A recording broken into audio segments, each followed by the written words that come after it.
Buenas noches, jóvenes, ¿cómo están? ¿Me escuchan? Buenas noches, Buenas noches, ingeniero. ingeniero. Sí se escucha. Gracias. Vayan activando su cámara, por favor, todos. Vamos a empezar la clase.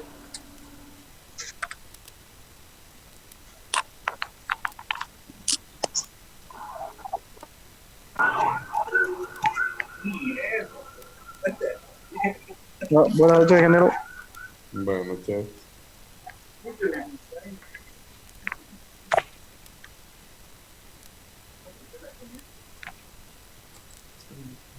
Bien, saquen sus apuntes. Van a tomar nota de lo siguiente, por favor.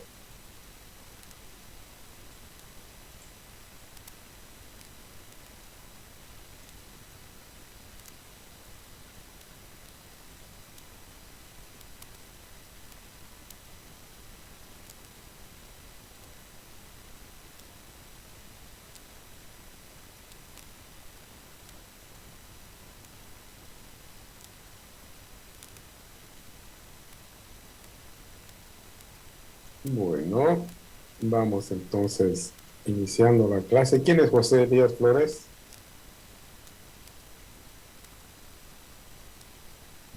Presente, ingeniero. Vamos activando su cámara. Bien, hoy día vamos a trabajar con el tema relacionado al proyecto de la materia.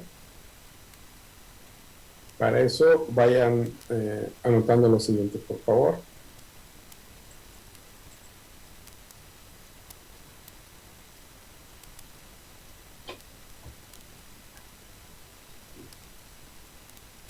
Bueno, como habíamos acordado,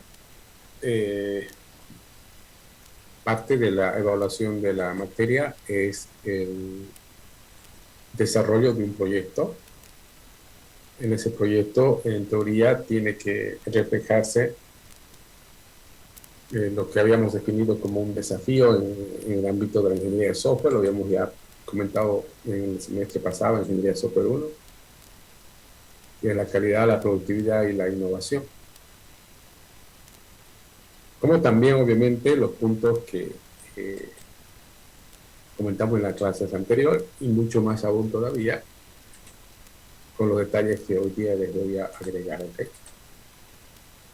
El proyecto de la materia tiene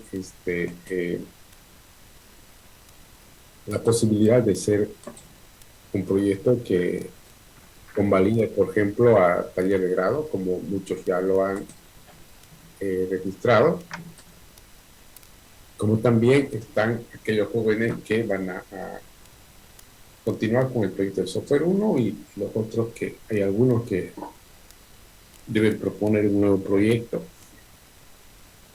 Todos esos detalles ya lo habíamos comentado en la clase anterior. Sin embargo, hoy día voy a comentar de manera muy puntual en qué consiste el proyecto. Todo lo que voy a comentar hoy día es absolutamente para todos los proyectos, es decir, no importa si están haciendo o están convalidando con taller de grado o si van a continuar el proyecto de software 1, cualquiera sea la opción que hubieran elegido en la clase anterior, todos deben en todo caso hacer en su proyecto los siguientes puntos. ¿Ok? ¿Se entiende? Bueno, vamos con el primer punto.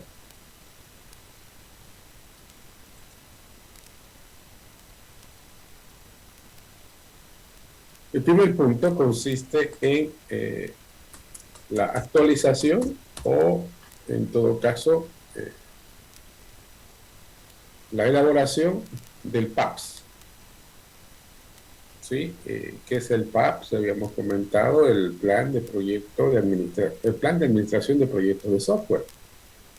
Ese que aprendieron a hacerlo en el semestre pasado en Ingeniería de Software 1. Ese plan de proyecto debe elaborarlo conforme a lo que hemos comentado en Ingeniería de Software 1 y voy a anotar acá los puntos.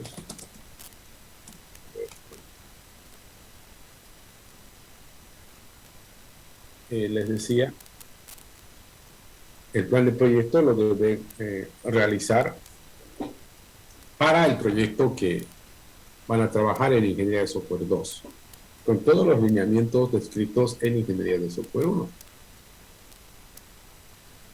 Deben tomar en cuenta una pequeña situación, por ejemplo, que algo rara que hicimos en Software 1.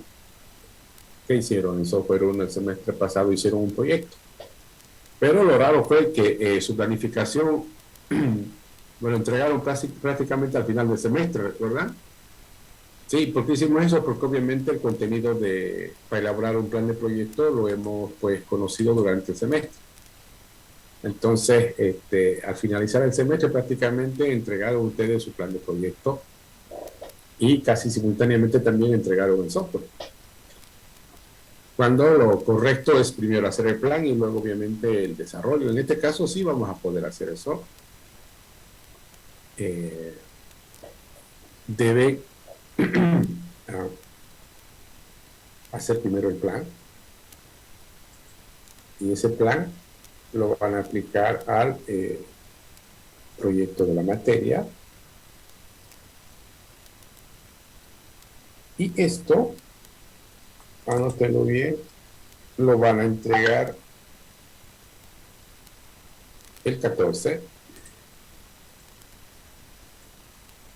Perdón, a ver, hoy es 7.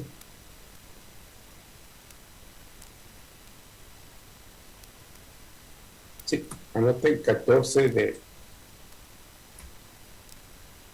octubre. Deben entregar el plan de proyecto. Esperen un ratito, lo vamos a agendar una vez para que no quede ninguna duda.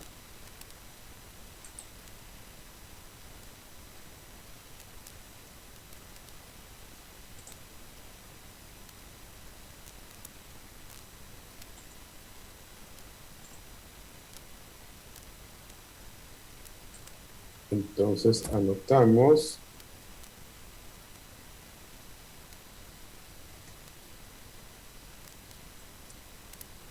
va a ser una actividad del proyecto final.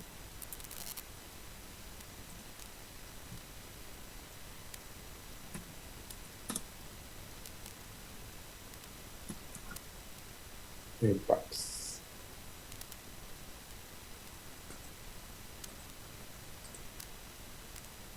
Anotamos 14 de octubre hasta las 6:15.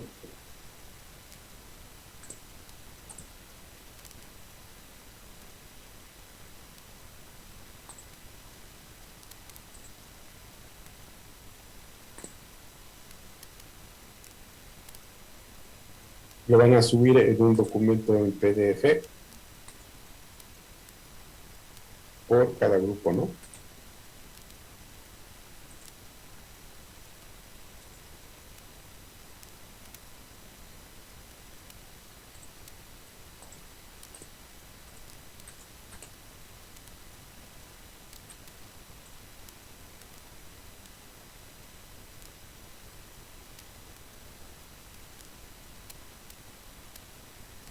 Bien, ya está entonces en la plataforma esa actividad para que el día hasta el 14 puedan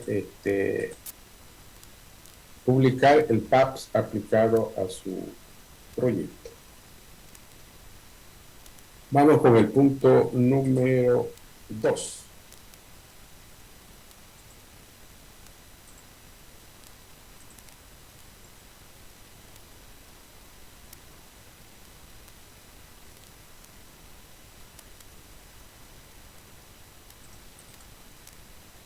El punto número 2 tiene por título Modelos de desarrollo del software. Modelos de desarrollo del software. Bien, ¿qué van a hacer acá? Nosotros tenemos bastante claro que siempre que desarrollamos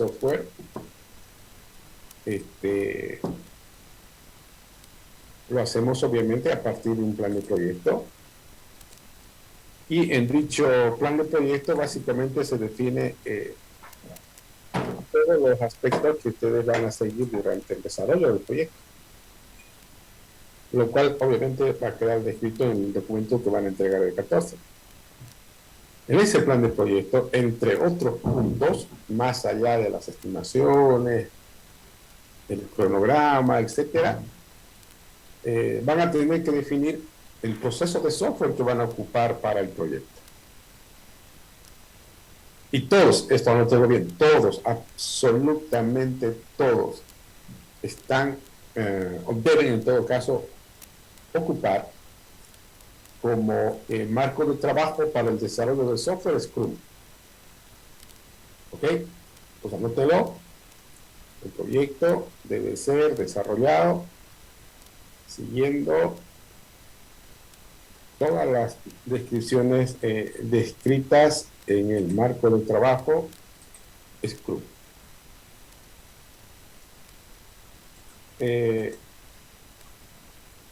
Dentro de eso, ustedes se han dado cuenta perfectamente que Scrum como tal no es una metodología. Por lo tanto, no les va a decir específicamente cómo hacer análisis o cómo hacer diseño. Por lo tanto, tienen que tener la capacidad de poderlo combinar de tal manera que puedan generar un proceso de software bajo, obviamente, el marco de trabajo de Scrum. En Scrum, por ejemplo, nunca les va a decir hagan tal diagrama o tal modelo, ¿no? Sin embargo,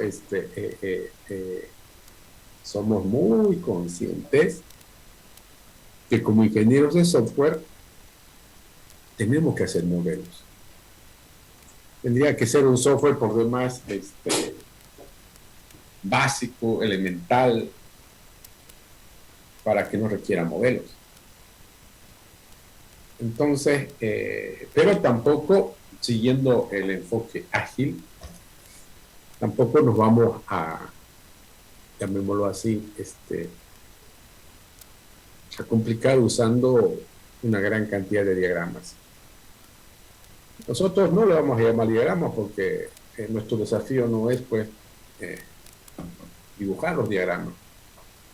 Nuestro desafío es modelar el software. Por lo tanto, anoten qué modelos van a hacer.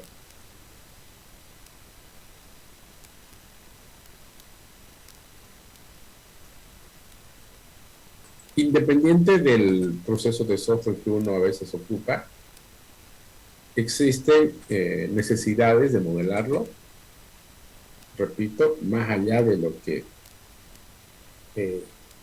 digan los procesos de software.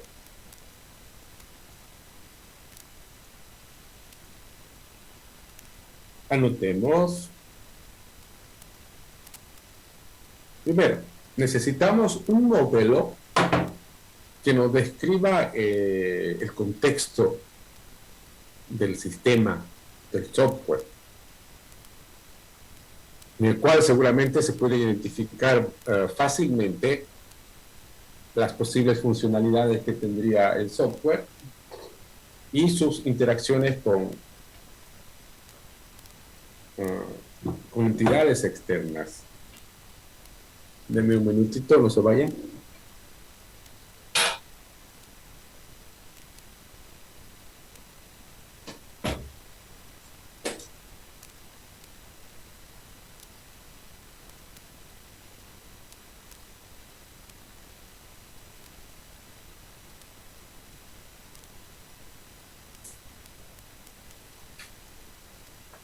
Bueno, decíamos que tenemos que tener un modelo que nos muestre el contexto del sistema,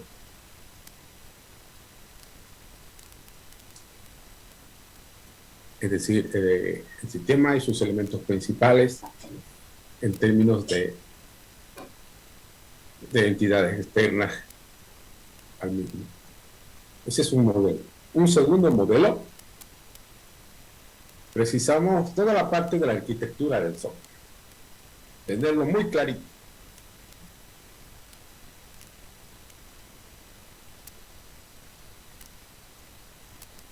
Cuando hablamos de arquitectura, nos referimos básicamente a dos aspectos, ¿no?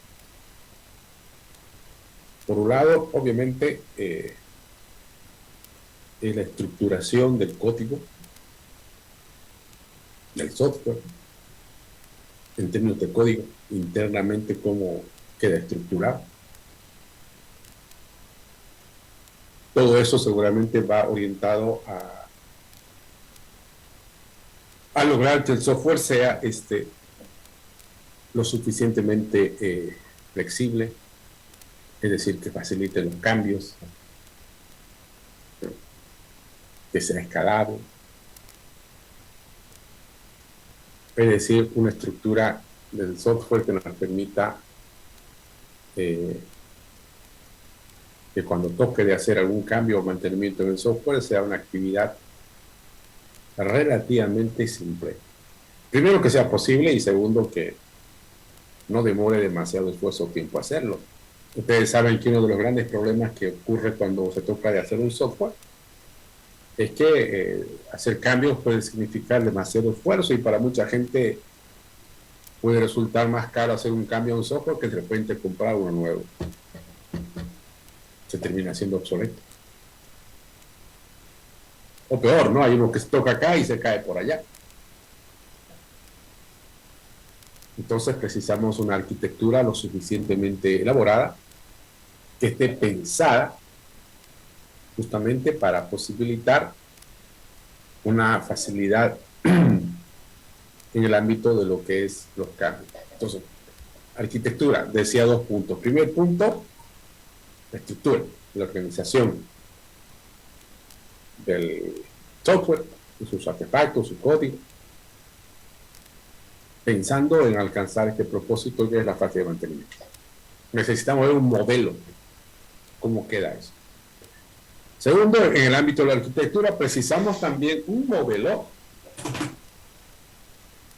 desde el punto de vista de puesta en marcha, de despliegue, en el cual se pueda visualizar con bastante facilidad sobre toda la infraestructura informática sobre la cual el software opera. Y una infraestructura está compuesta por diferentes elementos principales. Por un lado, hardware, servidores o tipos de servidores, dispositivos móviles, estaciones de trabajo, router, lo que corresponda, pues, ¿no? Por otro lado, software. Y cuando hablo de software, hablo mucho más allá del software que ustedes desarrollan, sino del software base que se precisa. Tal vez se precisa algún tipo de software, como por ejemplo el sistema operativo, algún tipo de componente.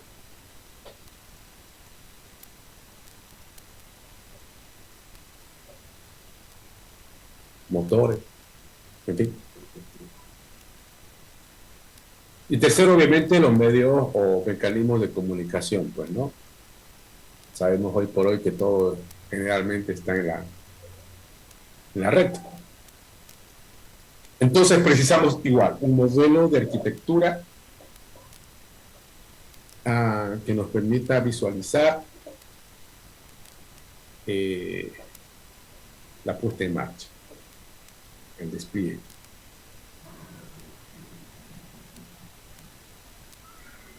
Vamos con el tercer modelo que deberíamos tener. Un tercer modelo muy necesario es toda la parte de los datos.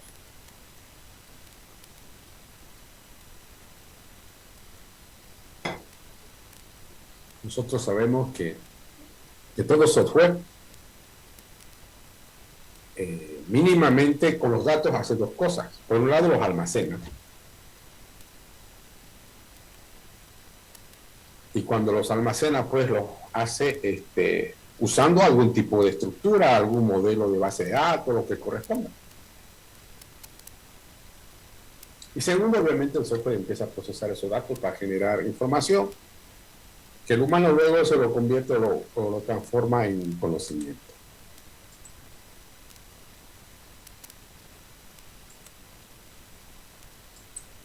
Entonces, precisamos un modelo que nos muestre este punto de los datos. Ojo, ¿no? Hay mucha gente que, espero que no sea el caso de ustedes, que cuando habla de modelo de datos piensa que lo único que hay que tomar en cuenta es el diseño de una base de datos relacional, y no es verdad. Una aplicación podría utilizar una combinación de modelos de base de datos o modelos de datos en todo caso.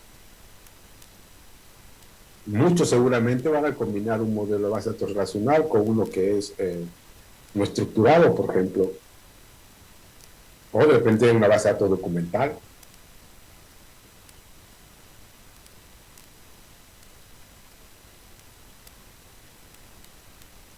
El punto es que tenemos que tener un modelo que nos muestre el tema relacionado a los datos.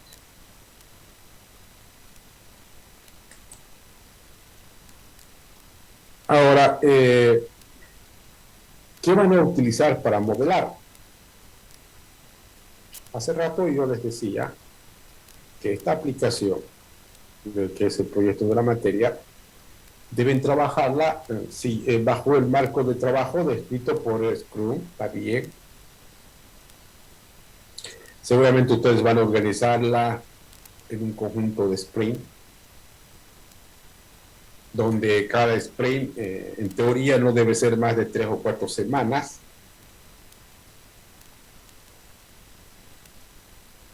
Y además, cada sprint debe generar una versión prácticamente operativa del software.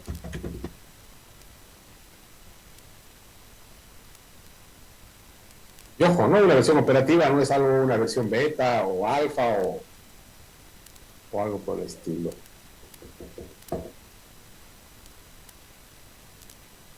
Ahora, para la parte de los modelos, la elaboración de los modelos, con seguridad que obviamente van a usar herramientas Case para modelar. Sin embargo, van a aplicar, tienen dos alternativas para la elaboración de los modelos en términos de lenguaje para modelar. Ustedes deciden cuál de ellas usar. Una, UML.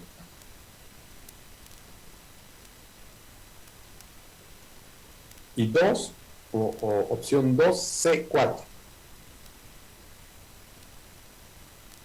¿Ok? Entonces utilizan C4 o si quieren utilizan UML.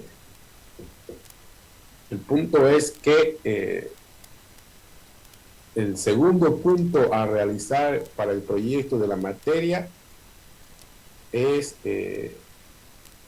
mostrar los diferentes modelos que se han obtenido producto del proceso de desarrollo del software. Dicho proceso de desarrollo del software va a estar enmarcado dentro de lo que es Scrum por un lado y también en UML o C4. ¿Se entiende el punto 2? Bueno, vamos al punto número 3, por favor. Ojo que nos estamos tomando todo el tiempo del mundo para explicar en qué consiste el proyecto. Me imagino que están tomando nota. Hay gente que lo graba los videos, ¿no? Y no está mal, pero ¿cuándo van a mirar?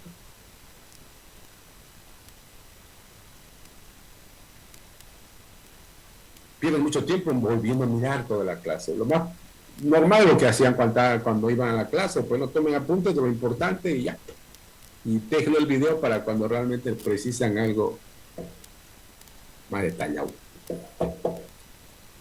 Bien, vamos al punto número 3.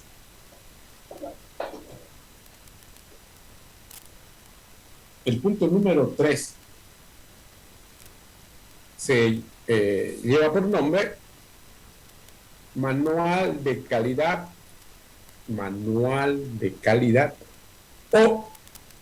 o SQAP, manual de calidad o SQAP.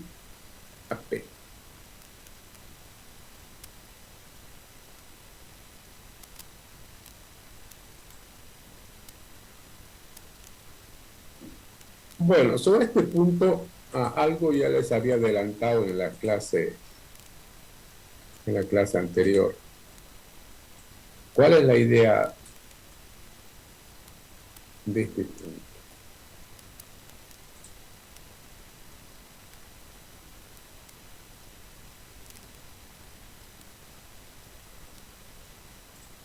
Dentro de lo que es el desarrollo de software, siguiendo lo que es la ingeniería de software,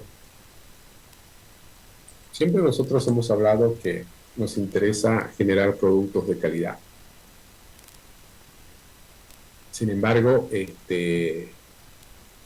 mucha gente se puede preguntar, ¿y cómo estoy seguro que puedo hacer un producto de calidad? ¿Qué tengo? ¿Qué puedo utilizar? Más allá, obviamente, de mi conocimiento, más allá de mi habilidad, mi talento, mi madurez para generar un software. ¿Cómo sé que mi producto es de calidad? Es fácil que yo, como desarrollador, por todo el ego que tengo y de repente un ego muy ganado, puedo decir, mira, todo el software que hago es de calidad. Y el software que hace es bueno, sí es bueno. ¿Y por qué es bueno? Porque yo lo hice. Bueno, de repente no es. Sin embargo, existen pues formas mucho más ortodoxas de llegar a lo mismo, es decir, de tener el ego de que hacemos un buen producto sin necesidad de que sea porque yo lo he hecho. ¿No ves? Entonces, ¿cuál es esa? Obviamente ahí aparecen los estándares, los modelos de calidad. Nosotros vamos a ocupar mínimamente 3. Ustedes seguramente pueden ver más. De hecho, hay un montón de modelos. Es más, estos modelos que los voy a comentar son genéricos y a veces cada institución, cada empresa, por lo menos las grandes, tienen su propio.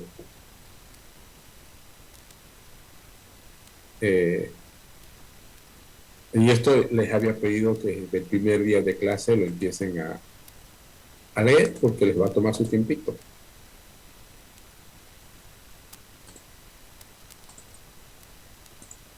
¿Ven? El manual de calidad o SQAP. 3. 1, el ISO. Pongamos el apellido.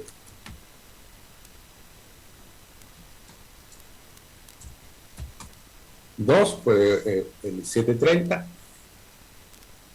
Y 3, CMMI. Estos dos primeros, el ISO y el IEEE, son estándares. ISO 9001, como ustedes se darán cuenta, es muy genérico, es decir, general, digamos. Por eso que a veces es preciso, no a veces, es preciso buscar su guía. Y existe una guía que se denomina ISO 9000-3. En esta guía lo que hace es guiar, como dice su nombre, acerca de cómo aplicar el ISO 9001 en proyectos de desarrollo de software. En cambio, este IEEE 730 es mucho más conciso porque está dirigido exclusivamente para el software. La desventaja es que es algo descontinuado, pero sirve como referencia. Luego tenemos este sí es muy bueno, el CMMI, que es un modelo, ¿sí? Es un modelo que permite medir, por un lado, la capacidad y por otro lado, la madurez. ¿De quién? De las empresas que desarrollan software. Es decir, yo como desarrollador soy parte de una empresa y por lo tanto es una empresa. A través del CMMI puedo certificar y saber en qué nivel me encuentro. No, son 5 niveles. Hay licitaciones a nivel internacional, por ejemplo, que dicen algo así. Tal proyecto debe ser desarrollado bajo el estándar ISO 9000 tanto, o debe cumplir el estándar 730. O también puede decir, las empresas que se van a presentar en esta licitación deben estar mínimamente certificadas en la categoría o en el nivel 3 de CMMI. Entonces, es por eso que es necesario que ustedes puedan conocer cada una de estas normas, como genéricas, ya les repito. Ya seguramente cuando ustedes estén trabajando o en proyectos van a conocer normas muy específicas de cada empresa probablemente, o especializadas. Entonces, el propósito fundamental de este tercer punto es que ustedes puedan conocer qué se puede hacer para que desarrollemos un proyecto en el cual podamos certificarlo a través de algún modelo. Es decir, no voy a tener que decir mi producto es bueno, simplemente voy a entregar un producto que tiene su sello, que cumple con tal norma o tal estándar.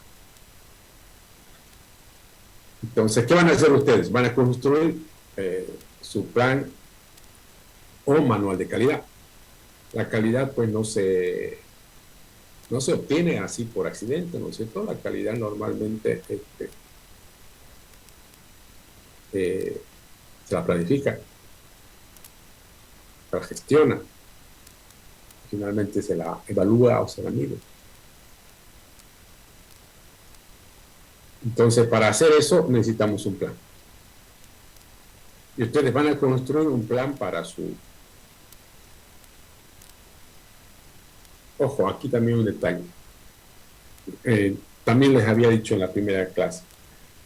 Si es cierto, cada uno de ustedes va a desarrollar un proyecto de software, pero tienen que hacerlo con la visión de que son una empresa de desarrollo de software. O sea, cada uno de ustedes o cada proyecto es una empresa de desarrollo de software. Lo van a hacer usando ese enfoque. Porque cuando estén construyendo este SQAP o ese manual de calidad, ese manual de calidad no es exclusivamente para el proyecto de la materia o este software que están haciendo, sino es para su empresa.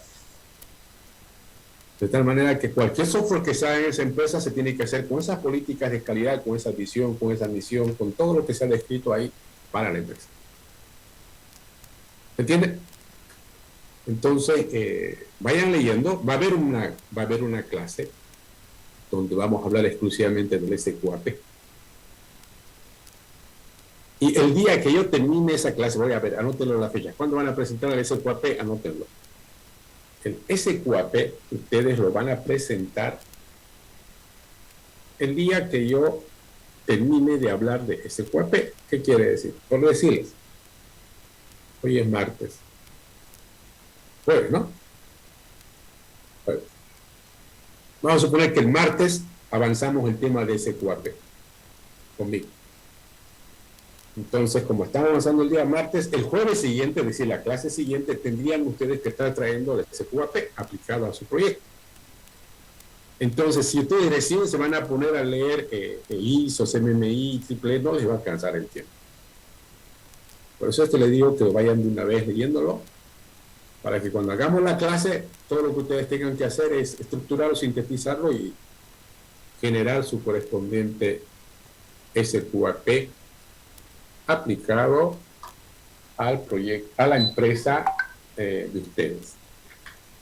Es decir, cada uno de ustedes es una empresa de software. Ok, entonces en eso consiste el punto número 3. ¿Se entendió el punto 3? Bueno, vamos al punto 4.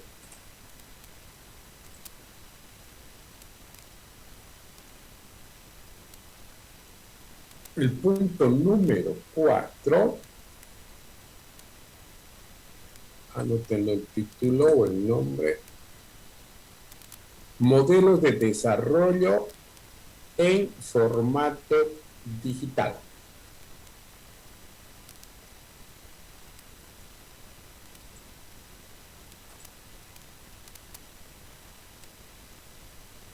Bueno, este punto, número 4, no debería ponerlo, ¿no? Pero yo lo pongo porque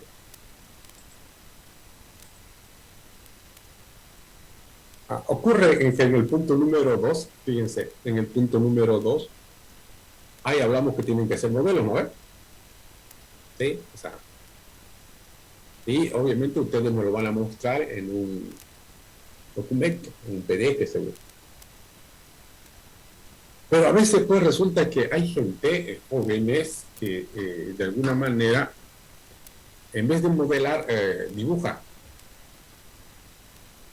Es decir, no llega a usar correctamente los modelos. O hay otros que son más tristes todavía, no hacen el código y después, usando herramientas de ingeniería inversa, generan los modelos. Eso es más patético, pero pasa. ¿Por qué hacen? Porque uno hay que presentar modelos. Entonces, este punto 2 tiene como, perdón, este punto número 4 tiene como propósito, allá no tenemos el propósito para que quede registrado. Propósito del punto 4, demostrar el aporte de las herramientas CASE en la productividad. Nosotros tenemos como desafío la calidad, que ya hemos hablado hace ratito, pero también tenemos como desafío la productividad. Y para mejorar la productividad tenemos distintas maneras de conseguirlo, ¿no? Una, por ejemplo, usando procesos, métodos, técnicas que agilicen el proceso de desarrollo. Por otro lado, obviamente usando herramientas de implementación que seguramente pues también agilizan el proceso de implementación. Por ejemplo, ¿se imaginan desarrollar un software con ¿cómo se llama la herramienta de GitHub? Esa que ha salido. Copilot. Esa, ¿no? Imagínense hacer un software con eso. La productividad tendría que ser, pues, así más o menos, ¿no? Al toque. Entonces, este punto, básicamente, lo que busca es que ustedes puedan demostrar que las herramientas CASE exclusivamente lo utilizaron de manera correcta para el propósito real para las cuales han sido desarrolladas las herramientas CASE. ¿Cuál es el propósito fundamental de una herramienta CASE? La productividad, la mejora de la productividad.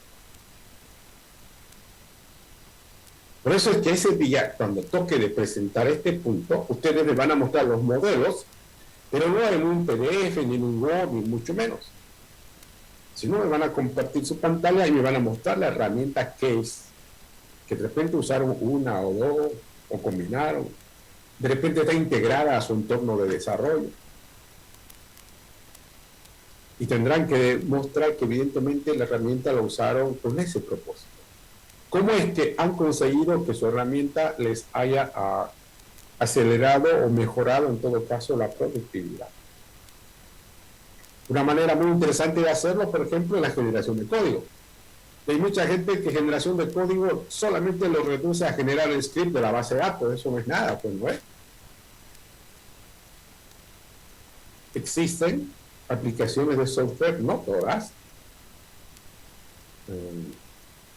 que yo podría generar desde los modelos un gran porcentaje de código. Y cuando hablo de porcentaje de código, estoy hablando del 70% por lo menos. Entonces, el punto número 4, repito, tiene como propósito que ustedes deben mostrar el uso de las herramientas CASE para lo que es el modelamiento de software, desde el punto de vista de cuánto les ha colaborado en acelerar o mejorar su productividad. ¿Entiende el punto 4? Bueno, vamos al punto 5.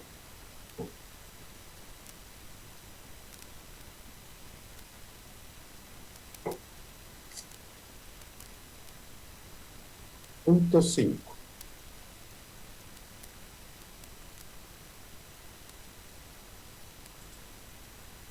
Coloquen como título aspectos legales para la apertura de una empresa de desarrollo de software.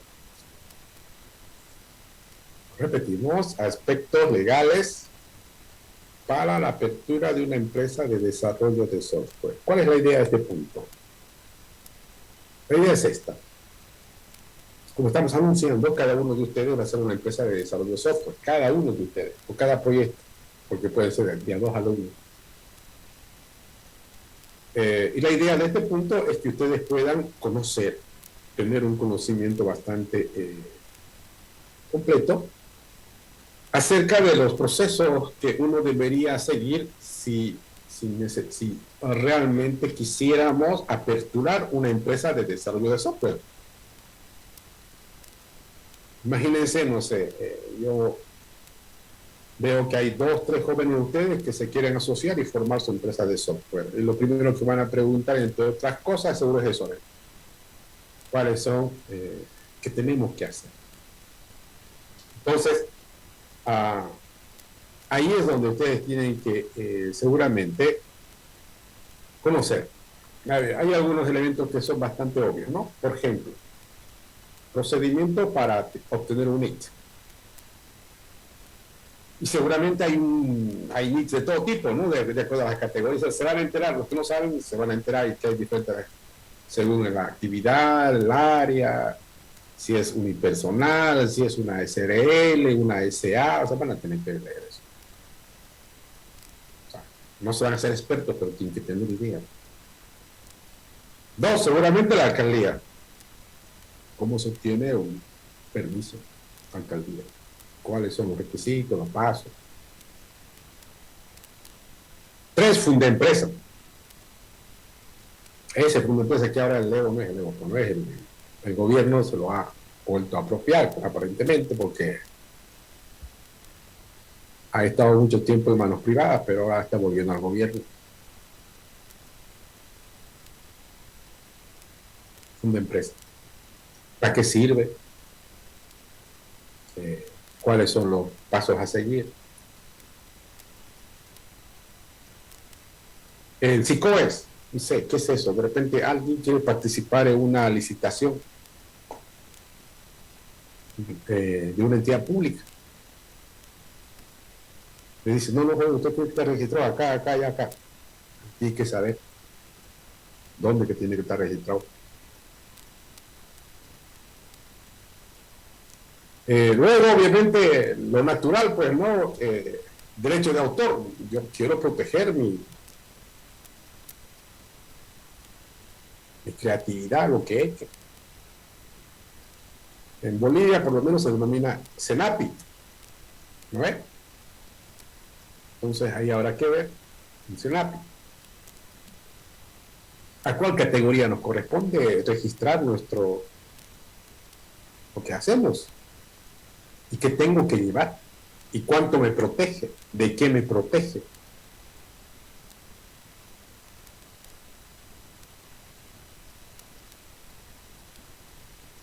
Y para hacer todos estos puntos que les acabo de comentar, no precisan salir de su casa siquiera.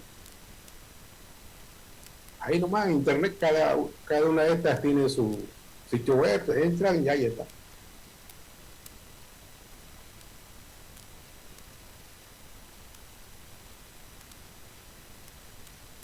El hecho es que ustedes tienen que saberlo y lo van a documentar y lo van a entregar, pero el punto central es que ustedes lo conozcan, pues que tengan una idea de qué es lo que hay que hacer cuando uno quiere aperturar una empresa. Siempre se ha escuchado eso, ¿no? Que en Bolivia es uno de los países más burocráticos para aperturar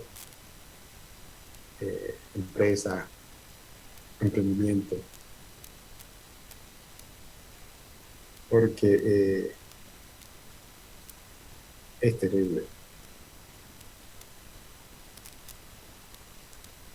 ni hablar cuando se trata de impuestos, pues no una aventura.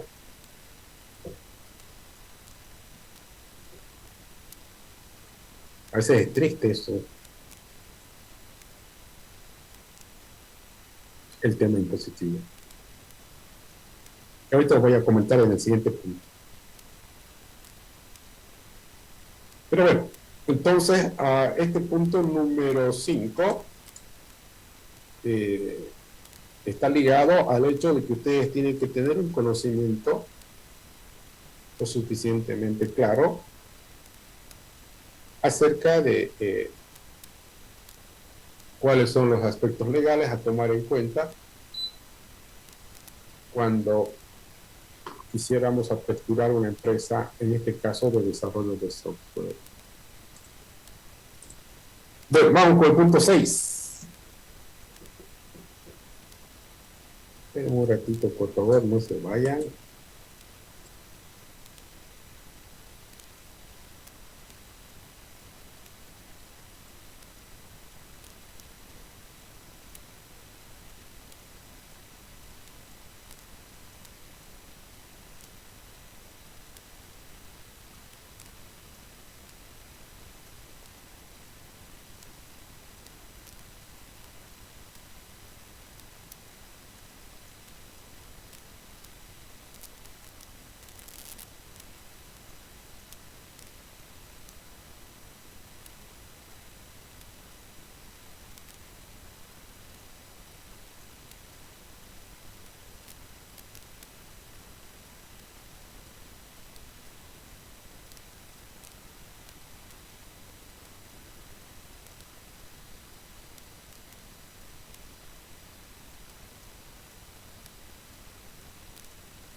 Bueno, continuemos, por favor.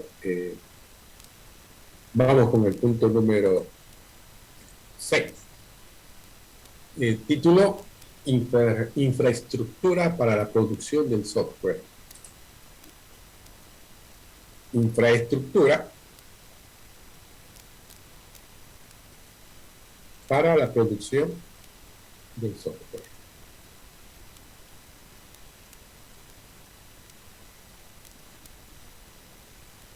En este punto, lo que ustedes van a trabajar es en algo que seguramente siempre lo hacen.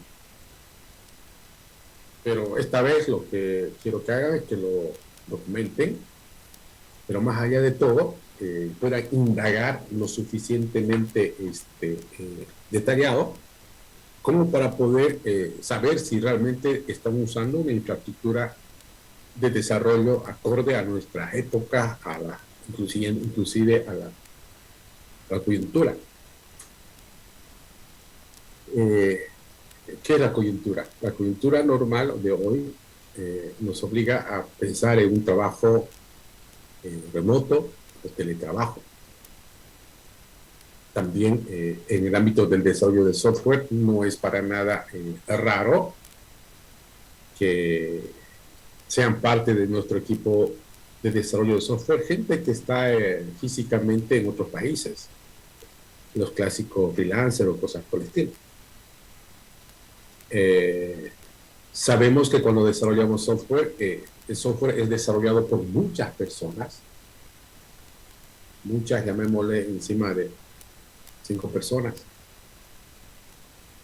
Y por lo tanto se precisa pues utilizar herramientas lo suficientemente apropiadas como para permitir este tipo de situaciones. Desde la planeación, el seguimiento, el control del proyecto, pero sobre todo en la parte de control de versiones, el control de cambios. Hay un punto, y anótenlo bien este punto, que lo van a leer en los libros, que titula Gestión de configuración del software. Gestión de configuración del software. Es un tema clásico en el ámbito de la ingeniería de software, que justamente está pensado en ocupar herramientas de software que nos permita hacer esto, ¿no? El control de cambios, el control de versiones. Disculpe, ingeniero, ¿gestión de qué dijo?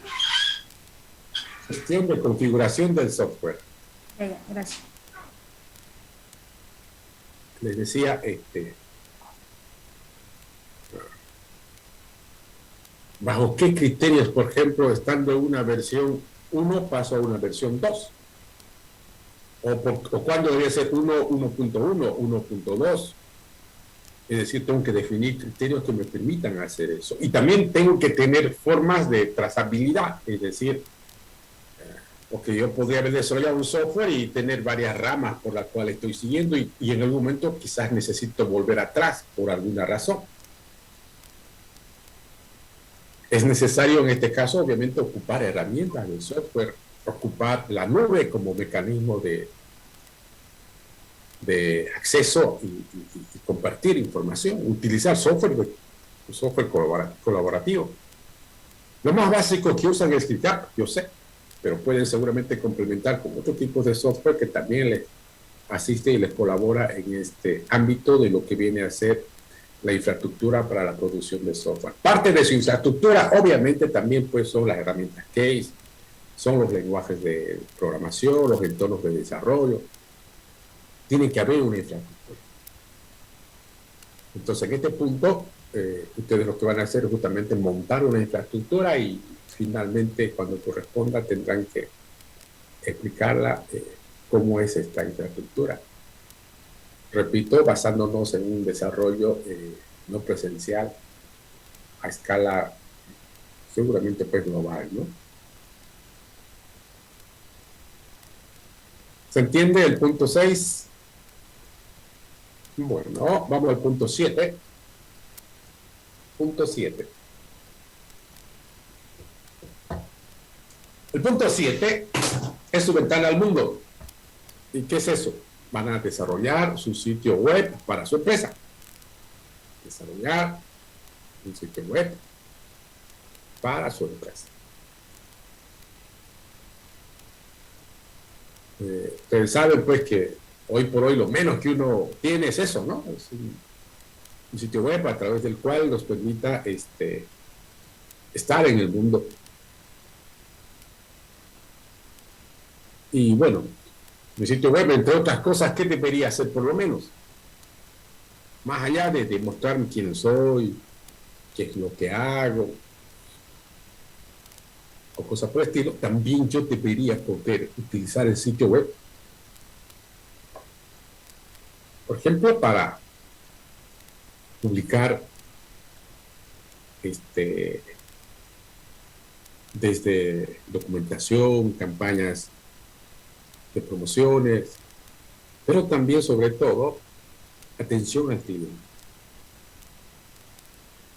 ¿Sí? Mis clientes podrían conectarse conmigo a través de dicho sitio web. Obligatorio tener por lo menos 3 mecanismos de contacto con el cliente. ¿Cuáles son los obligatorios? 1, un chatbot. Obligatorio. 2, el clásico email. Y 3, seguramente, pues, conexiones vía chat genérico, ¿no? Que podrían ocupar.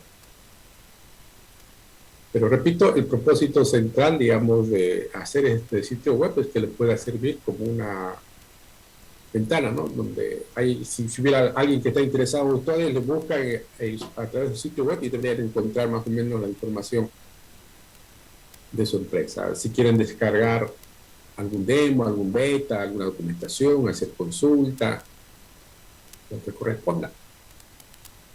Deberían hacerlo a través de este sitio web. Y cuando ustedes lo presenten, ojo, no, esto también, no me lo van a presentar nunca localhost, todo es allá. ¿Dónde es allá? Remotamente. Si ustedes quieren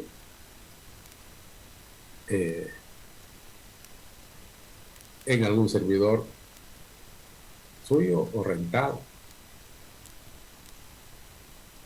Ojo, no, hoy por hoy hacer un sitio web terriblemente rápido, ¿no? Sí, tantas herramientas que existen, pero acá lo interesante es que ustedes hagan un sitio web lo suficientemente conveniente, apropiado a una empresa de software.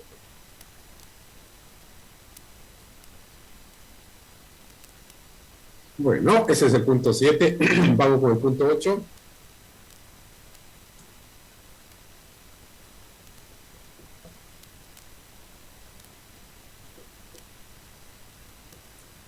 Punto 8. Lo vamos a denominar estudio de mercado.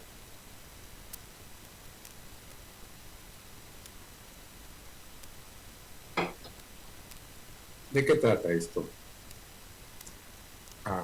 Saben muy bien ustedes que todos los proyectos de ingeniería de software están basados en un enfoque de emprendimiento. Más allá de que sí, hay algunos que están haciendo taller de grado y ya tienen un caso de estudio particular, pero para este punto van a omitir ello. Van a asumir que están haciendo un emprendimiento. Y cuando uno hace pues un emprendimiento, antes de empezar con el emprendimiento, lo menos que debería hacer es un estudio de mercado. ¿Para qué? Para trabajar en mano, pues, ¿no ve?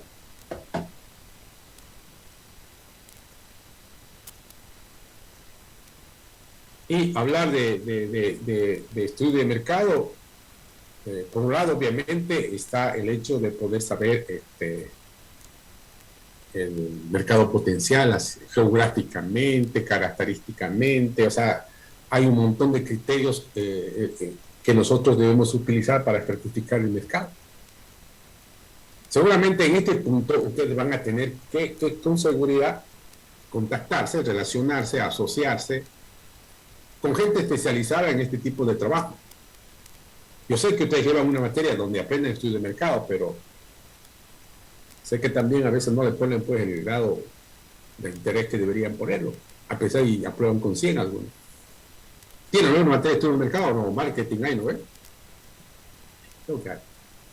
Pero más allá de eso, es bueno que se pongan en contacto con gente de esta área y se puedan un poquito hacer asesorar en la manera de cómo hacer un estudio de mercado. Un estudio de mercado real. Real me refiero no que lo hagan como tal, sino a que tengan datos coherentes, consistentes. No necesariamente que contraten gente, ¿no? Para que haga el estudio de mercado como tal. Dentro del estudio de mercado tienen que definir criterios, formas de monetización. Anótenlo. Formas de monetización. Dentro del punto número 8 estamos, ¿no? Dentro del punto 8.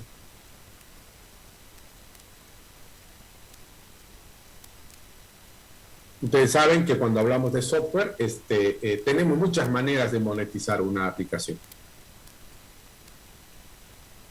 Una muy clásica, desde sus orígenes, es vender licencias. Otra que hoy por hoy se usa con mucha frecuencia es el SaaS. ¿Qué significa eso? ¿Alguien sabe? SaaS. Software como servicio. Perfecto, eso. El software como servicio. Una forma, las suscripciones. Yo doy como informático toda la infraestructura. Mi cliente solamente se suscribe. Y se olvidan. El cliente de todos los aspectos técnicos y de infraestructura, etcétera, ¿no?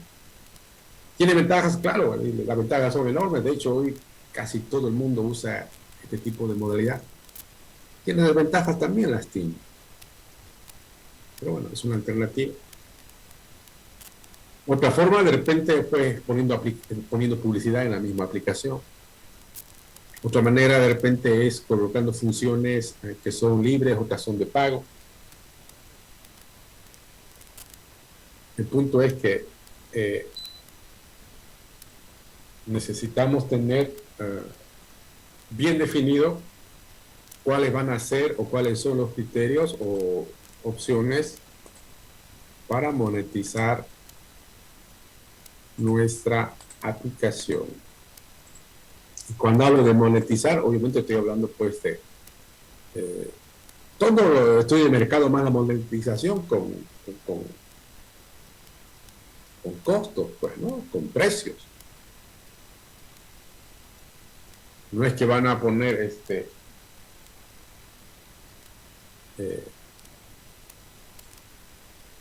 un número sin fundamento.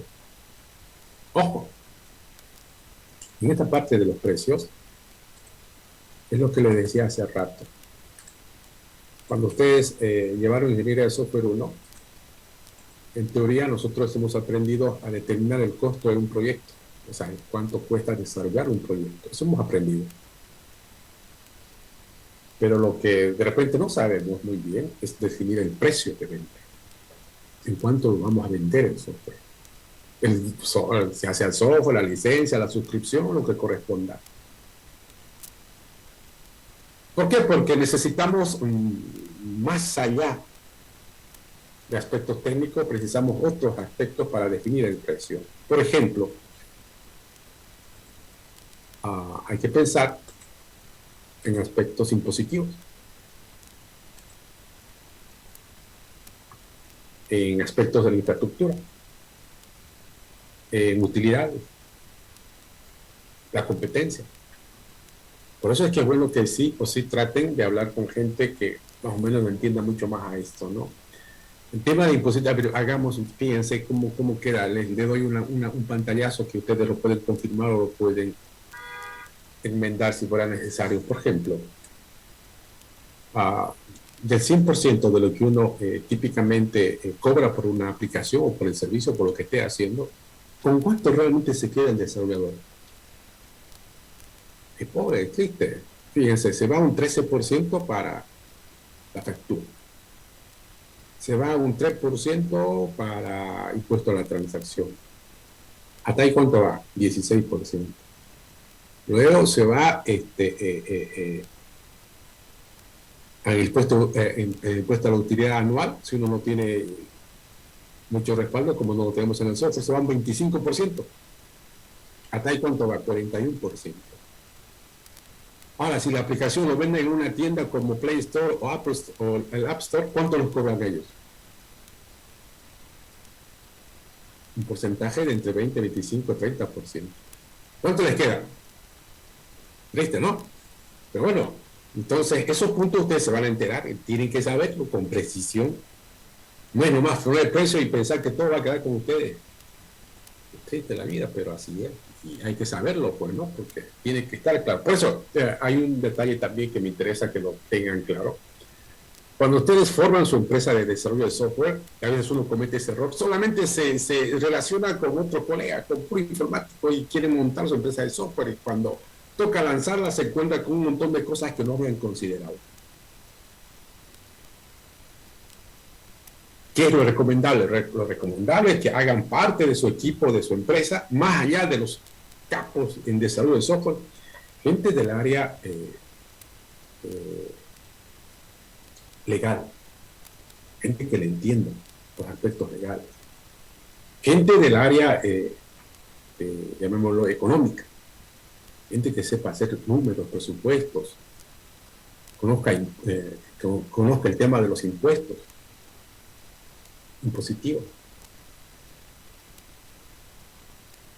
Y además también preciso gente del área del marketing, de vender. ¿De qué me sirve tener cosas buenas si no sabemos vender? Y ese es a veces uno de los grandes puntos flacos que tenemos los ingenieros de software. No sabemos vender y no tenemos por qué ser especialistas en vender, obviamente, porque esa no es nuestra función. Pero debemos ser conscientes que un equipo debe tener gente técnica como los ingenieros de software, gente del área legal, gente del ámbito impositivo, impuestos económicos, y gente obviamente del área comercial. Pues. Solo así un equipo está más o menos completo para poder tener el suficiente cubierto lo que se requiere en el lanzar, digamos, una empresa. Ok, entonces eso es el punto número 8. ¿Entendido, no? Bueno, vamos al punto número 9. Está diciendo, che, esto no acaba nunca, deben estar diciendo ustedes, ¿no? Lo bueno es que sé que les gustan todos estos puntos que vamos a hacer, eso es lo interesante. Vamos con el punto número 9. El punto número 9, vamos a ponerlo de manera, no lo debería poner, pero vamos a colocar porque es preciso y me interesa que lo trabajen. Pruebas en el software, así explícitamente. Pruebas en el software.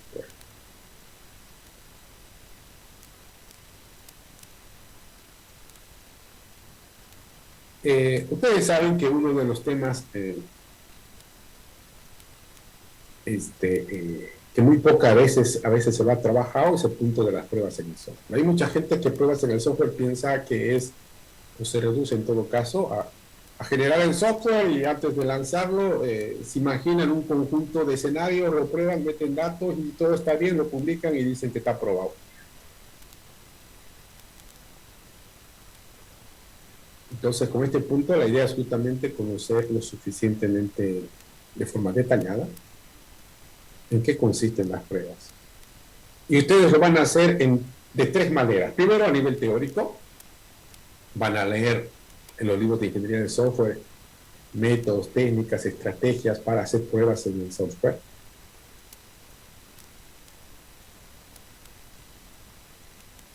Y segundo, van a usar, llamémoslo, me gustaría, no lo van a aplicar, pero me gustaría que lean de manera muy precisa lo que dice el proceso unificado en cuanto a pruebas, porque ahí está bastante clarito qué es lo que más o menos se debería hacer. Sé que no vamos a usar proceso unificado, pero en términos de conocimiento para que lo tenga.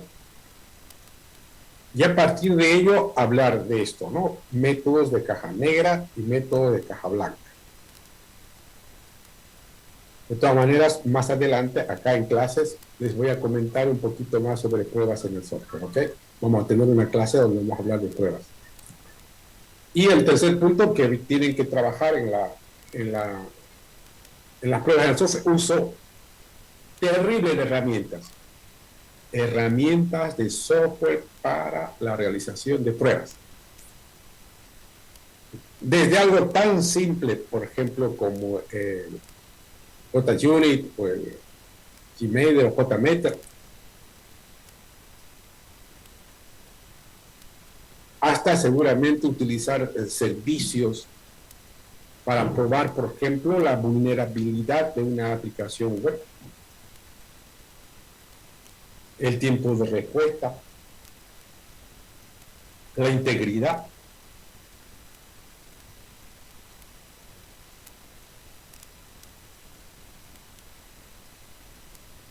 Sé que hoy por hoy existen estas herramientas, muchas son libres, hay de pago, pero también hay servicios. Por ejemplo, un clásico servicio es que yo pueda probar mi aplicación móvil. Otro servicio puede ser que yo le entrego a este servicio mi URL de mi sitio web y él me da un diagnóstico acerca del sitio web y sus vulnerabilidades. Entonces, todos esos puntos que ustedes tienen que repasarlo, leerlo. De hecho, va a haber un grupo, un trabajo que vamos a hacer respecto a este punto, pero vayan anotándolo. Porque van a hacer un trabajo específico relacionado a las pruebas en el software. Bonito. Punto 9, ¿se entiende? Bueno. Vamos al punto número 10.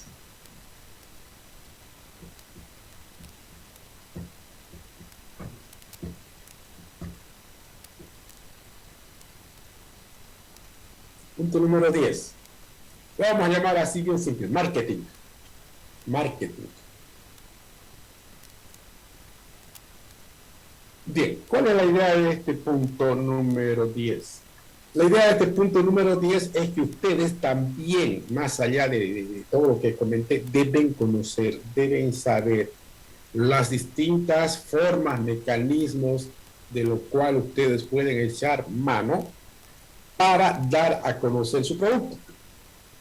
O sea, cómo hacer que el mundo conozca que ustedes existen, que ustedes tienen un producto.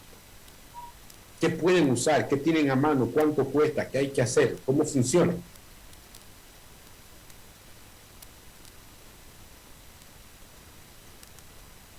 Desde cosas seguramente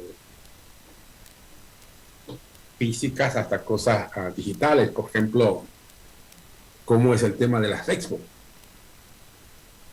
Yo quiero tener allá un stand. ¿Qué tipo de eventos hay? Hasta donde, por lo menos en Santa Cruz está la FEXPO, está la Teleinfo. En la CAINCO también se hacen algunos eventos.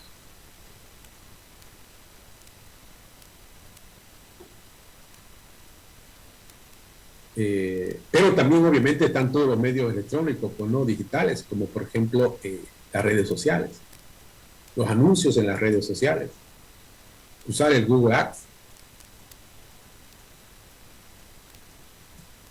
YouTube, en fin.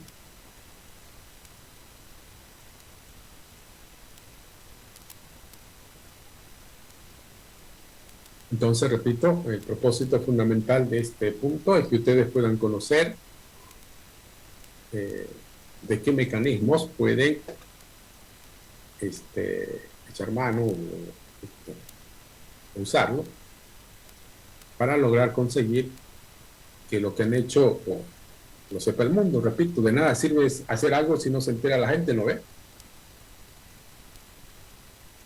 Y no se olviden que en nuestro mercado, ¿quién es? Todo el planeta. No tenemos por qué no pensar en eso.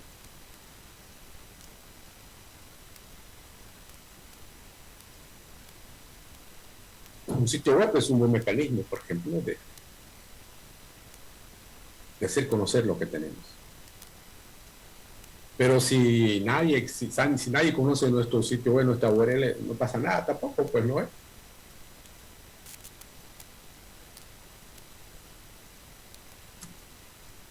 Bueno, ese es el punto número 10. ¿Se entiende? Bueno, vamos al punto número 11. Está aburrido ya, ¿no? Estará feo el cemento. Ay, Dios. Repito, lo bueno es que es bueno lo que van a hacer, es útil. Y más que eso, útil. Terriblemente útil. A Edson le gusta. ¿Sí, no? Bueno, vamos con el punto número 11. Punto número 11 lo vamos a denominar aspectos para la puesta en marcha.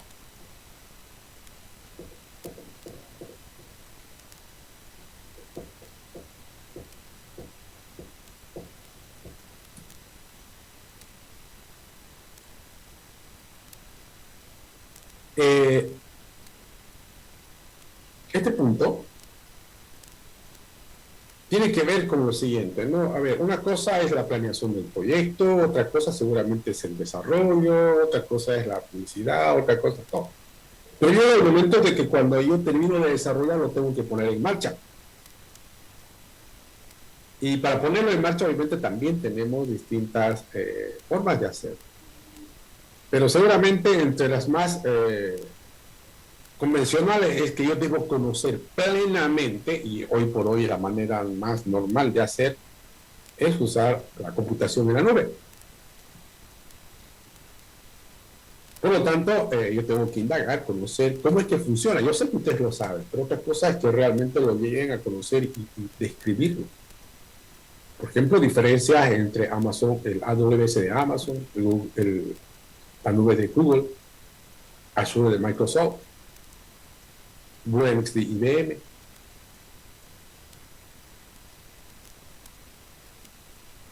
Por ejemplo, en Amazon tiene no sé si llamarlo ciencia, no, pero tiene su trabajito solamente para proyectar los costos. Imagínense que ustedes hacen el siguiente trabajo, ¿no? Han desarrollado un software o quieren vender el software como servicio. Ahora, ¿cuánto van a cobrar al cliente? Para saber cuánto van a cobrar al cliente, tienen que proyectar cuánto va a consumir el cliente y de eso cuánto va a ocupar su infraestructura allá en la nube y cómo cobraría Amazon por ese servicio. Entonces hay una calculadora de Amazon. Y entender esa calculadora nomás ya toma su trabajito. El hecho es que sí deben utilizar la nube. Opciones, ya digo, AWS de Amazon, el de Google, el de Microsoft o IBM. Luego, las aplicaciones móviles, la única o la manera más conveniente, más apropiada es subirla a las tiendas, ¿no? Hoy por hoy tenemos dos bastante conocidas, el App Store y el Google Play. Ustedes no necesariamente van a tener que crear su cuenta ahí, pero deben saber en qué consiste y sobre todo los costos, ¿no? Cuánto cobra App Store, cuánto cobra Google Play.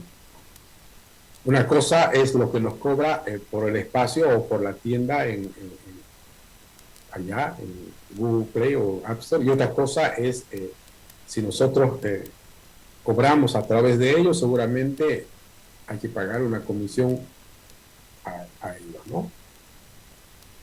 Luego, tienen que elaborar bien clarito sus términos y condiciones y su política de privacidad.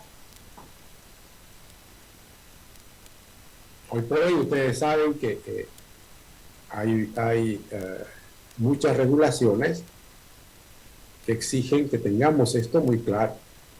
Por ejemplo, cuando es una tienda virtual, estamos obligados a escribir una política de devolución, por ejemplo.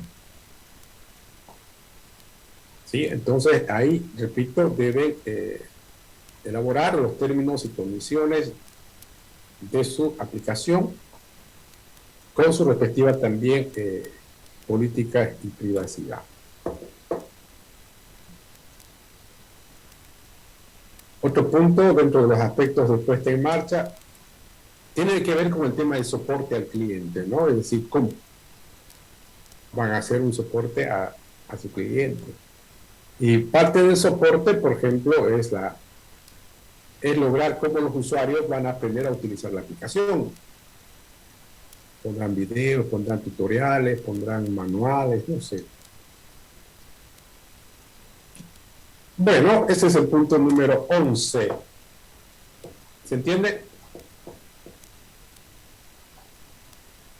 Bien, vamos al punto número 12. Y es el último, por si acaso.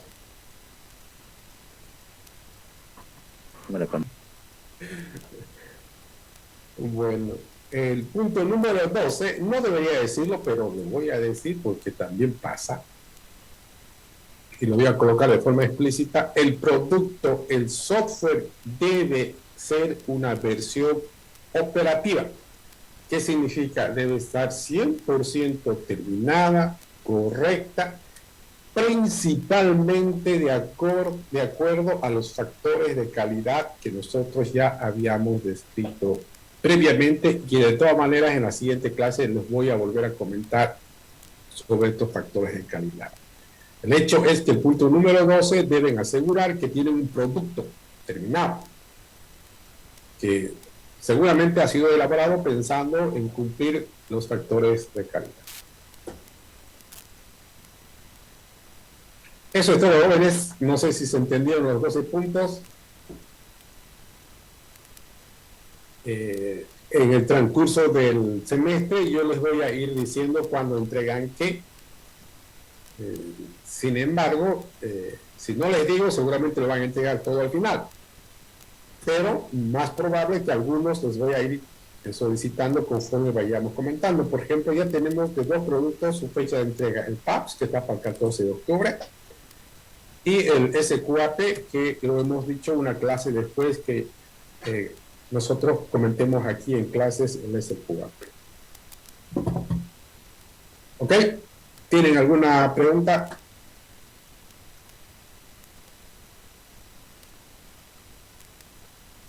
Bueno, pues jóvenes, Ingeniero, una pregunta. vamos, Tigla. Era sobre los grupos, la verdad, sobre el proyecto. ¿Puedo preguntar? ¿Qué pasó ¿Qué con el pasa? grupo? Que estoy haciendo con con un compañero que está en el sistema y quería saber sobre los proyectos de quién tenía que aprobarlo, digamos, si usted en taller, digamos, estamos haciendo paralelo con taller igual, el proyecto, o tendría que aprobarle el ingeniero de Alanoca, que es el del sistema, ¿no? Eso quería saber. Estoy haciendo con eso, con Carlos. Sí, conmigo está haciendo grupo ingeniero, yo soy de sistema. Ya les había dicho, pero lo voy a volver a repetir, ¿no? Para aquellos jóvenes que están haciendo taller de grado y su proyecto de taller de grado lo están convalidando con el proyecto de Ingeniería de Software 2, el proyecto no lo voy a aprobar yo como profesor de Ingeniería de Software. El proyecto lo tiene que aprobar su profesor de taller de grado. Por ejemplo, el joven que está en sistemas, quien tiene que aprobar su proyecto es el ingeniero Alanoca. En cambio, si el otro joven que está con informática, tengo que aprobar yo, porque yo también soy profesor de taller, digamos. Bueno, entonces, y si son 2, pues los 2 profesores lo tienen que aprobar. O sea, yo no apruebo el proyecto de taller de grado en Ingeniería de Software 2. Es el profesor de taller de grado el que aprueba. Entonces, seguramente va a llegar el momento cuando van a tener una carátula firmada, algo les van a entregar a los profesores donde les digan, mira, tu proyecto está aprobado, y ustedes eso seguramente me lo van a hacer llegar cuando yo les solicite. ¿Se entiende? ¿Y ya? Sí, ingeniero. Sí, ingeniero. Ok. ¿Alguien más tiene alguna pregunta? Angélica creo que quiere hablar, pero no le escucho nada. Dale más fuerte. Ahora sí. Ahora sí, vamos hablando. Lo que pasa es que estoy haciendo caso especial de la materia de software 2 y también quería escoger, o sea, la opción 2, que era que me convalide con el proyecto con la materia de taller. Claro, todos los que están en casos especiales. ¿Cuándo se cierra la inscripción de casos especiales? ¿Alguien sabe? ¿Sabe, Angélica, cuándo? El 8, dijeron, el 8 de este mes. Mañana. Sí. Hasta el martes aprueban, ingeniero, hasta el martes. Y hasta el martes. Como le dije en la anterior clase, todos los que están en casos especiales pueden ir trabajando, pero lamentablemente no pueden ir presentando nada porque no están en la plataforma. Pero vayan haciendo lo que estamos quedando, y el día que ya estén inscritos o se cierre el tema de casos especiales, ahí me van a entregar lo que se hubiera hecho hasta la fecha. ¿Se entiende? Sí, muchas gracias, ingeniero. Ok. Ingeniero, Sí, vamos, José. buenas noches. Es una consulta. En el punto... Ya. Lo que era en la parte de términos y condiciones es para todos los proyectos, ¿no? Eso incluido también en nuestro sitio web. Sí, obviamente eso es para todos los proyectos. Y eso, ¿dónde lo van a colocar? Normalmente esos los términos y condiciones, ¿dónde uno los coloca? Donde se publica el producto, pues, ¿no ves? Si es una aplicación móvil, al momento de instalarlo, uno normalmente tiene que aceptar esos términos y condiciones. O cuando es un servicio en la nube, en algún momento de suscribirse o de usar el servicio, hay un punto donde nos obliga a aceptarlo. Entonces, a eso se refiere. Ok. Listo, ingeniero. ¿Alguna pregunta más antes de cerrar la sesión? Disculpe. Para lo que optamos por la opción 3, al momento de hacer ¿quién es el que va a validar nuestro proyecto? Lo tienen que presentar, pues. ¿Cuándo lo presentaría, digamos, Ya háganme acuerdo y lo revisamos el día martes al empezar la clase. ¿Listo? Podría presentar la idea, ¿no? No. Si es la idea, coméntenmela ahora. Pero si no, el martes ya tráigala hecha plenamente descrita, pues, ¿no? Sería martes de escrita, entonces, ingeniero. Perfecto. Ingeniero, disculpe, yo y mi compañero optamos por convalidar con taller. El martes también le pedimos que nos anote. No entiendo, pero eso ya hicimos la clase pasada. ¿Qué pasó? Faltaron grupos, ingeniero, que nos anoten. Ah, ya. Pero ya se anotaron en el grupo. Sí, ya estoy anotado, mi compañero está haciendo... Hágame acuerdo el día martes al empezar la clase para que lo revisemos esos detalles de esos jóvenes que han quedado pendientes, ¿listo? De acuerdo, ingeniero. Está bien. Gracias. Bueno, ¿algo más? Para la parte de la creación de la empresa, ingeniero, disculpe. Se tiene Oscar, ¿qué dice? Para la parte de la creación de la empresa, disculpe, ingeniero. La parte del papeleo, ¿es solo hay que hacerlo así como si lo iríamos así a registrar o hay que...? Sí, ojo, sí. Muy buena pregunta, Oscar. No es que van a crear su empresa realmente, ¿no? Solo tienen que conocer cuáles son los requisitos, digamos, que se exigen. Por eso les decía, solo tienen que entrar al sitio web y leer cuáles son los requisitos, nada más. O sea, no es que van a estar haciendo trámites realmente. Solo es conocer, nada más, Oscar. Muchas gracias. Ingeniero, es una consulta sobre eso. Y lo que recientemente pasó, pues, ¿no? del gobierno, que ahora es del Ministerio de Desarrollo Productivo. ¿Lo tenemos que poner con ese punto o con el anterior de Fundempresa? Por lo pronto, colóquelo con Fundempresa porque es lo que está documentado, ¿no? Ya cuando corresponda, pues ya usaremos lo otro si habrá que usarlo realmente. ¿Ok? Muy bien. Listo, gracias. Bien. Pórtense bien el fin de semana, nos vemos el día martes. Hasta luego, jóvenes. Sublime. Hasta luego, ingeniero.